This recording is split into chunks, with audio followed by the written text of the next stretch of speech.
کہ اگر اگلی کربلا میں تمہیں شریک ہونا ہے اور وہ نہیں کرنا جو کوفیوں نے مسلم بن عقیل کے ساتھ کیا، تو عرفہ کے دن تیاری کرو، عرفہ کے دن تیاری کرو۔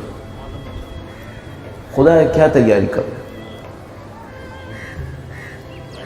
اب ہمیں عرفہ سمجھ میں آنا چاہیے۔ عرفہ صرف اس لیے نہیں ہے کہ میری زندگی میں 4 مشکلات ہیں، اس کو دور کرنے کے لیے میں دھوپ میں بیٹھا ہوں خدا سے دعا کروں۔ یہ بھی کر لیں، اس میں کوئی برائی تھوڑی ہے، خدا سے ہی مانگنا ہے نا، بحق اہل بیت ہی مانگنا ہے۔ لیکن عرفہ صرف میری اور آپ کی زندگی کی 4 مشکلات کو دور کرنے کے لیے نہیں ہے۔ عرفہ مجھے اور آپ کو اصحاب حسین تک پہنچانے کے لیے، وہاں تک پہنچانے کے لیے، اس لیے اس کا نام عرفہ ہے۔ شناخت، معرفت، ہماری معرفت کو بڑھانے کے لیے۔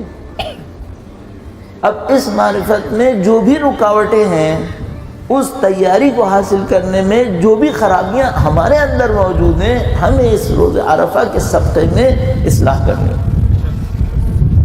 یہ شناخت کا دن قرار پاتا کہ تم بیٹھو، بیابان میں جاؤ، آسمان تلے بیٹھو، اپنی ذات پہ غور کرو، اللہ کی معرفت حاصل کرو، اپنی ذات کو پہچاننے کی کوشش کرو۔ آپ کے اور میرے سامنے کام یہی ہے۔ اب الحمدللہ رب العالمین، آپ نے اسلام میں جو نفیس ترین دعا موجود ہے وہ بھی پڑھی ہے۔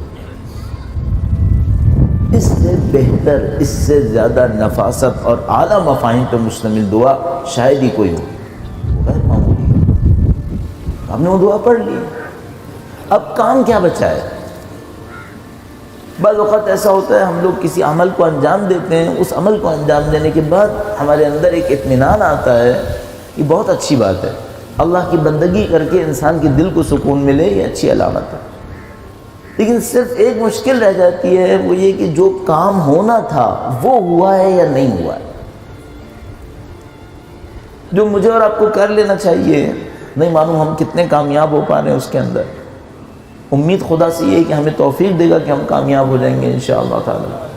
مجھے کہ اپنی خرابیوں کا ایک جائزہ لے لیں، اپنے نفس کا ایک تجزیہ کرنا۔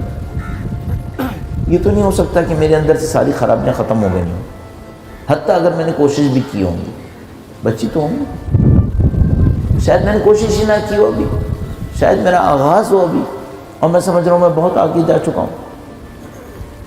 میں کیا کروں کہ اپنے نفس کا جائزہ لینا شروع کروں، اس عرفہ کے دن اپنی خرابیوں کو پہچاننے کی کوشش کروں اور اللہ سے انتہائی سچے دل کے ساتھ تمام مسائل کی مغفرت طلب کرتے ہوئے اس ہدایت تک پہنچنے کی درخواست کروں۔ میں آپ کی خدمت میں عرض کر رہا ہوں، یہ اس بات کو سوچتے ہوئے عرض کر رہا ہوں، میں آپ میرے گناہ نہیں جان پائیں گے، نہ میں آپ کے گناہ جان سکوں گا، یہ اللہ کی ستاریت ہے، ان سے ہم کو محفوظ کیا ہے۔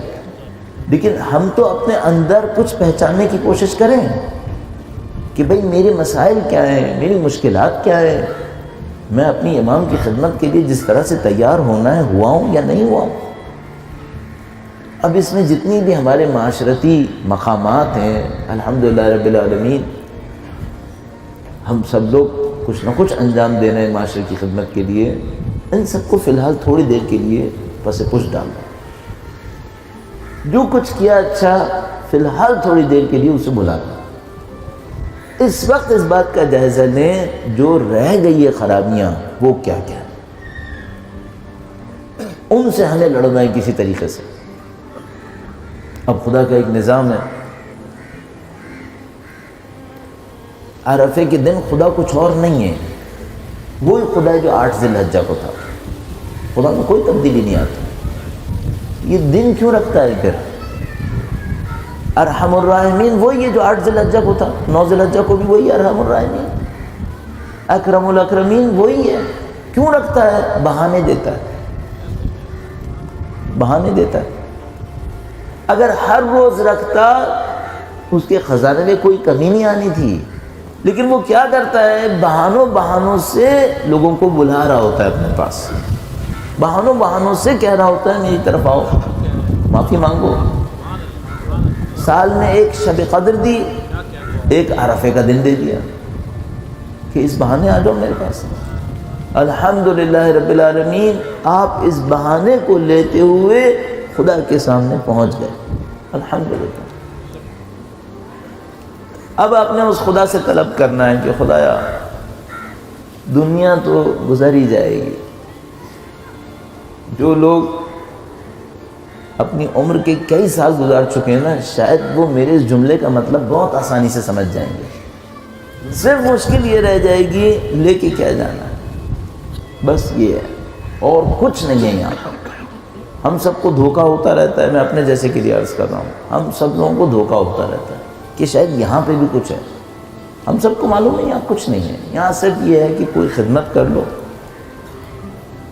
دین کے کسی کام آ جاؤ، اپنے لیے کوئی آخرت کے لیے ذخیرہ بنا لو، وہ لے کے یہاں سے چلے جاؤ۔ اور یہاں پر اگر زندگی کے کچھ اہداف ہیں تو یہی ہے کہ اپنے امام کی اگر نصرت کر لی تو اس سے بڑھ کر زندگی کا کیا مصرف ہے۔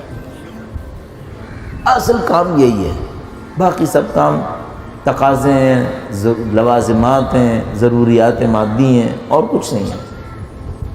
آپ نے اور ہمیں خدا متعال سے کچھ اس طرح کا رابطہ بنانا ہوتا ہے، اور مجھے سمجھ میں آتی ہے بات، شاید میرے اندر کمی ہے اس وجہ سے۔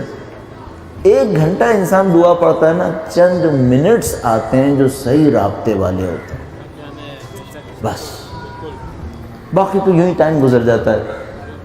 دعا پڑھ رہے ہیں، مثلا کسی کو سمجھ میں آ رہا ہے، کسی کو نہیں سمجھ میں آ رہا، کسی کا ذہن کہیں چلا گیا، کسی کا ذہن کہیں آ گیا۔ اس 1-2 گھنٹہ 3 گھنٹہ کی پریکٹس میں چند سیکنڈ یا چند منٹ آتے ہیں جب میرے اور آپ کا دل خداوند متعال سے جا کر جڑ جاتا ہے۔ اس کو بڑھا لیں بس، اور اس سے کوئی فائدہ لے لیں۔ جب وہ وقت آئے کہ جس میں آپ کا اور ہمارا دل خدا سے جڑ جائے، اس وقت پر خداوند متعال سے کوئی بہت اچھی اور قیمتی چیز طلب کر لیں بس۔ اور یہ بھی میں آپ کی خدمت میں عرض کروں کہ اگر واقعاً دل جڑ جائے گا، واقعاً جڑ جائے، اللہ جانتا ہے یہ کیسے ہوتا ہے، لیکن اگر واقعاً جڑ جائے تو شاید آپ میں مانگنے کی طاقت نہیں ہوگی، شاید مانگنے کی طاقت نہیں ہوگی۔ اس وقت پر صرف خواہش یہی ہوگی کہ کسی طرح یہ وقت بڑھ جائے، اس وقت یوں لگتا ہے۔ اچھا انسان سوچے میں جس وقت خدا سے اس طرح کے رابطے میں گیا، میں کچھ نہ مانگ سکا تو کیا ہوگا؟ کچھ نہیں ہوگا۔ جس سے مانگنا ہے وہ تم سے زیادہ جانتا ہے، نہیں بھی مانگو گے تو کیا نقصان ہوگا؟ وہ تو تمہیں جانتا ہے، رگ و روح کو پہچانتا ہے۔ تھوڑا سا اپنے دل میں سوچے گا اور بالکل اس طرح سوچے گا جیسے آپ کہیں اور ہیں۔ شاید بیابان اسی لیے انتخاب کیا جاتا تھا کہ ادھر ادھر دیکھنے کی بھی کوئی چیز نہ ہو۔ یوں سوچے گا، 1 سیکنڈ کے لیے اپنے دل کو مکمل توجہ دے کر خدا کی طرف لے کر جائیے گا اور اپنے آپ سے پوچھیے گا کہ خدا مجھے چاہتا ہے یا نہیں چاہتا۔ خدا کی محبتوں کو درک کر، خدا کے احسانات کو درک کر۔ اگر نہ چاہتا ہوتا تو کیا کچھ کر سکتا تھا؟ چاہتا ہے یا نہیں چاہتا؟ تو خدا کی محبتیں عجیب ہیں، بہت عجیب ہیں۔ ابھی مجھے ڈر یہ لگتا ہے خدا تو چاہتا ہے، لیکن کہیں ایسا تو نہیں کہ میرے گناہوں نے اس کی محبت کے درمیان رکاوٹ ڈال دی؟ وہ تو بہت چاہتا ہے۔ محبت کی اظہار کے لیے خدا نے قرآن کریم میں بہت ساری آیات دی ہیں کہ میں تمہیں چاہتا ہوں۔ مجھے ڈر کیا ہے؟ مجھے ڈر یہ ہے کہ وہ تو چاہتا ہے لیکن میں گناہ گار ہوں، میں نے پتہ نہیں خدا کو کتنا ناراض کیا ہو۔ میرے ان گناہوں کی وجہ سے ایسا تو نہیں کہ خدا کی محبت میں کمی آ گئی ہوگی؟ تو خدا عجیب وعدے دیتا ہے، کہتا ہے اگر تم مجھ سے توبہ کر لو نا تو میں تمہیں اتنی محبت دوں گا۔ اے خدا تو کتنی محبت دے گا؟ کہتا ہے اگر تم سچے دل سے توبہ کرو نا شرمندہ بھی نہیں ہونے دوں گا، شرمندہ بھی نہیں کروں گا۔